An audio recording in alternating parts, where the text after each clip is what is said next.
Na mtazamaji, na wakazi wa mtaa wa Lang'ata wameandamana mchana kutwa wakipinga mradi wa ujenzi wa nyumba za serikali, wakisema kuwa umewakatizia huduma muhimu za maji na uwanja wa michezo kwa wana wao. Na wakazi hao wanasema kwamba mradi huo wa shilingi bilioni 25 unaharibu mazingira yao. Na Ode Francis na taarifa hiyo.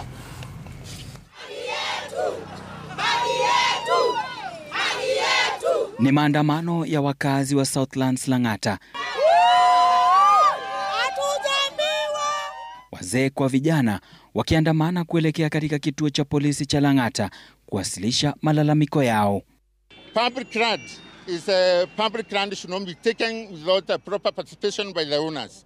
So tunasema hii land kwa hapa yote imechukuliwa, na hiyo kujenga manyumba tutaki wajenge Lang'ata, waende wajenge mahali nyingine, lakini si hapa. We are very disappointed of what is happening behind our houses.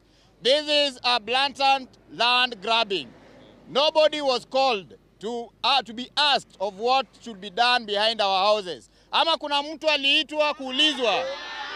Wakazi hao wanalalamikia kuhusu kipande hiki cha ardhi kilichoko katika ukingo wa barabara ya Southern Bypass ambacho sasa kinafanyiwa ukarabati ili mradi wa ujenzi wa nyumba za serikali kujengwa. Tayari wanakandarasi wamefika kuanza kazi hii ambayo itagharimu takriban shilingi bilioni 25 kwa miaka miwili ijayo. Wakazi wa Lang'ata wakipinga mradi huo wakidai kutohusishwa. There are several places to do this are not here. We have been suffering with water issues.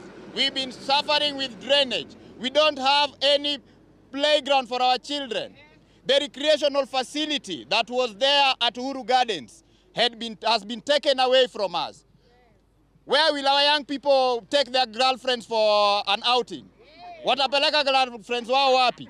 Alafu tena tukija tujengewe 17 storied. Yeah? You can imagine that. 15,000. Yeah? 15,000 units. Yeah. So tutakuwa hata hatuna mwangaza.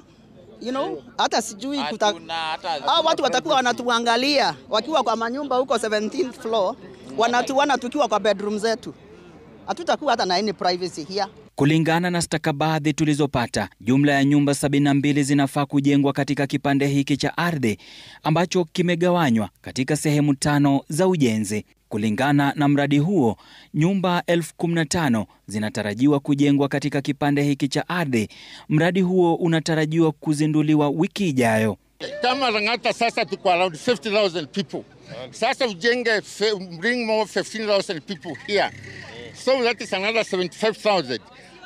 What will happen with another 75,000 on top of 50? Kwa hivyo tunauliza wale kwa serikali, Bwana Ruto, hii maneno mnafanya kwa hii serikali hatutaki.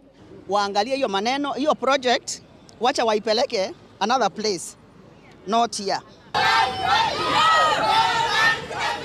Ni mradi wa hivi punde zaidi wa ujenzi wa nyumba za bei nafuu katika mtaa wa Lang'ata mkabala na barabara ya Southern Bypass. Wakazi wa eneo la Southlands wakidai kuwa kipande hiki cha ekari 38 kimenyakuliwa.